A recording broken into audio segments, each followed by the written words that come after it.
Hey, it's your girl, the Pride Month flag, as my friends have now started calling me. Witchy Halfling, though, in the house for another vlog. I'm currently still technically homeless. As you can see, there is a different background today. This one is because I'm couch surfing. I stopped at another friend's house, and I'm just kind of crashing at the moment.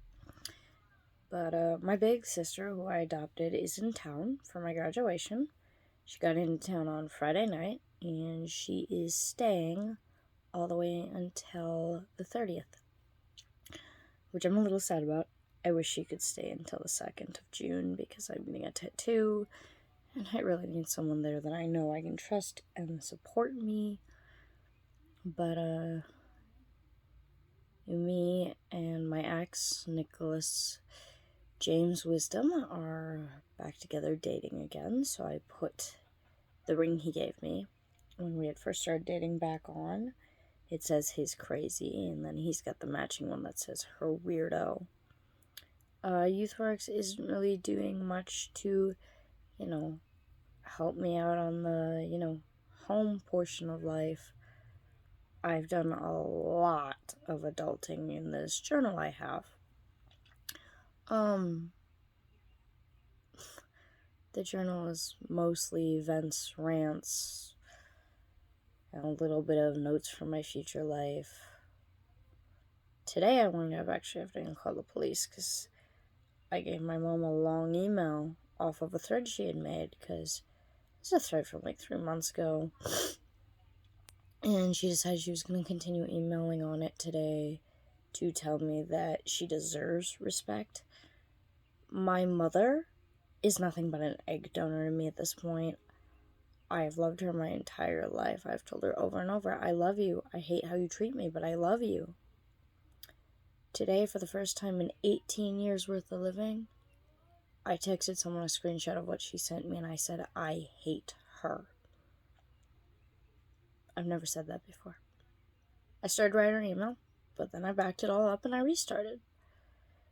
Basically, the email I sent her was that she doesn't deserve respect, all the reasons why I feel she's not a good mother, or that she unconditionally loves me, because that's something she has stated, and things about a pedophile situation that happened when I was 14 years old. Technically, I was 12 when it started. It ended when I was 13, and then when I was 14, I got arrested because some things came to light with that whole situation.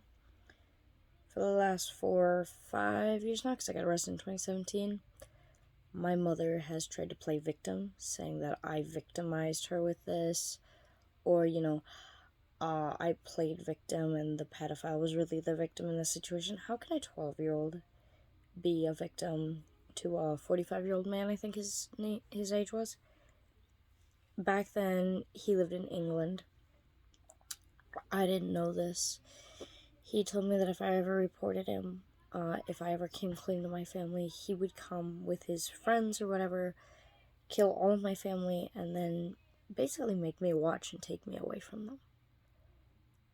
Around my 14th birthday, I tried to commit suicide as a last resort after coming out to the police because my mother got access to all this. I didn't want to see my family be murdered in front of me. It was a last resort to just be done. All of the pain of my life had built up. Plus, if my family died, I wasn't going to make it anymore, and I didn't want to watch it and not be able to do anything. I got arrested from Prairie in 2017. Sat there roughly 6 months. Treatment, 6 months. Day 1 of treatment, I walked in, looked at my therapist, Sarah, and DBGR, and started crying.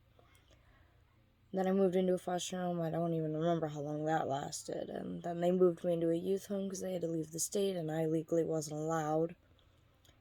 From there, I lived with my aunt, then my mom, then my grandparents, and then my dad. And that basically brings you up to date on my living conditions, because as you guys know, I'm homeless. But with my home mom situation, because that's where I started, my mom keeps contacting me. In 2021, my adopted big sister, who's in town, had texted my mother. It was August 11th, 2021, because she had finally had it. I called her crying again because my mother didn't love me. anytime I get upset and I just really want someone to talk to, I don't call my dad. I don't call my siblings usually. I call my mom. A mother is supposed to love you unconditionally and full-heartedly. My mother does not. She will tell you left and right, I'm a mother, I love her unconditionally and whatnot. However, if you read the emails she at one point sent me, and I quote, that she waited for me and she tried, and it was a waste of her love and time. End quote. Does that sound like someone who unconditionally loves anyone?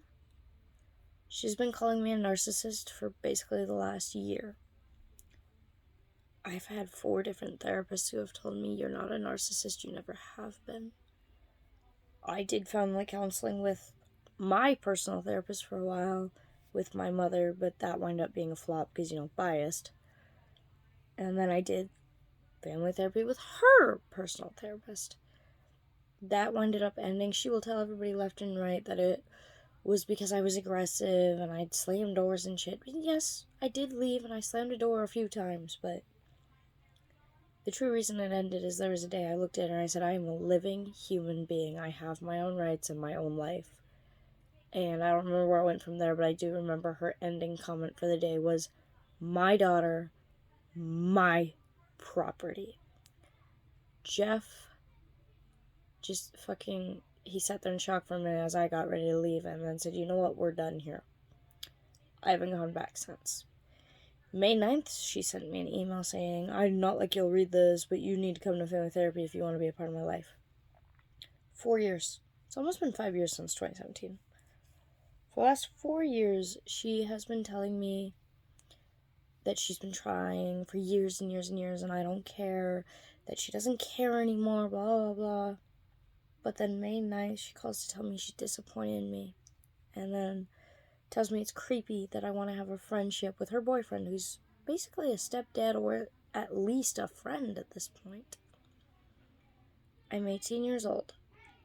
I think he's 45. Yes, I see how it would be creepy if he was just a friend of hers. But he's not. He lives with her. She lives in his house, actually. They're related. Wow, wrong wording. They're dating. It'd be one thing if she had a roommate when I was a kid who moved into our home, my childhood home, a trailer court. He was homeless. He lived with us for a few weeks. It'd be one thing as a, now 18-year-old going to seek out this guy who lived with us when I was 7. But no, Ron's family as far as I'm concerned. And I'm sorry, Ron, if you see this, I just named you. My mother says I don't care about anybody because, she sees me and I hate everybody. I found this ring recently, and my adopted big sister I've spoken of watched me break down crying because I thought it was gone. I haven't taken it off since. This thing actually hurts to wake up in the morning because my hands expand in my sleep. It's a stainless silver ring that my mother had gotten me with rainbow gemstones because she had found out I was bisexual. I love my family. And today I filed harassment charges on my mom because I think it's been 3 weeks now where I've told her twice to not email me and not call me anymore with these attacks. And as of today, this morning, I sent her an email in response. Like I said, the one that was listing. At the bottom of that email, I wrote, please do not email me again unless it contains info on family therapy. And then I wrote, with care and regards, M. Sather, because that's what I prefer. My pronouns, he, they, my grade level. I'm a senior in high school. I graduate in 5 days. It's on the 29th. I graduate the 29th. And also Amway representative and my link. Nothing wrong with that, right? And I wouldn't be the first one to admit my email wasn't very respectfully put together. But she immediately decided to respond with, not anything about family therapy, but child antics yet again. I'm your mother. I deserve respect. The mother of the victim is always a victim. Same thing, repeated again. And then Amber Sather, she didn't even say with regards or anything. She just wrote, Amber Sather, and then there's like 6-7 quotes under it, most of which I can relate back to things she has told me about my father. Like, for example, quote, sex won't keep a man, being pretty won't keep a man. Oh, a couple other things I can't remember, sorry.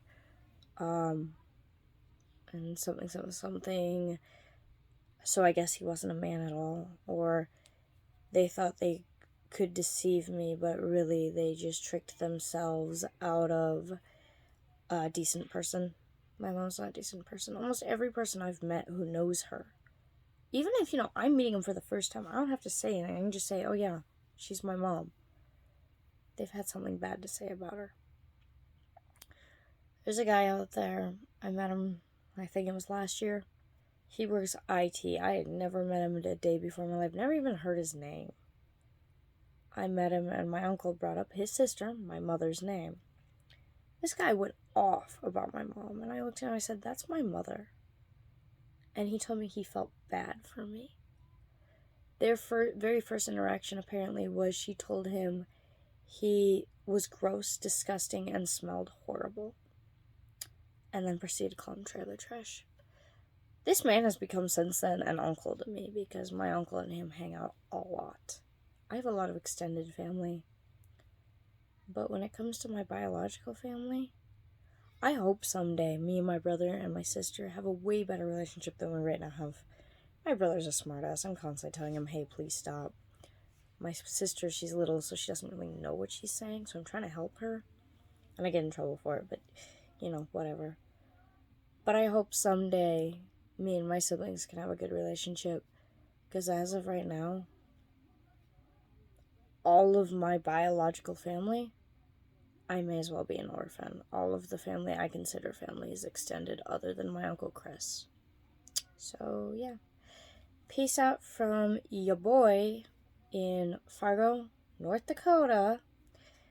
And, yeah.